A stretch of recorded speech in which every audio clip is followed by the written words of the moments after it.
Need to invite a friend, colleague, or classmate to a Zoom meeting fast? Whether you're scheduling ahead or already in a call, I'll show exactly how to send that invite.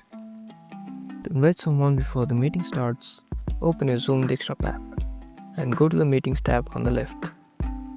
Click on the meeting you've scheduled, then click Copy Invitation.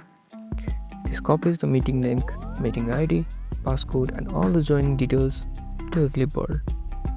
Now just paste it into an email, message, or group chat, and you're done.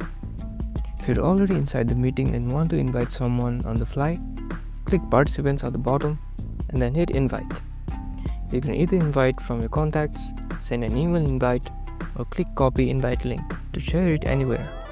WhatsApp, Messenger, Slack, you name it.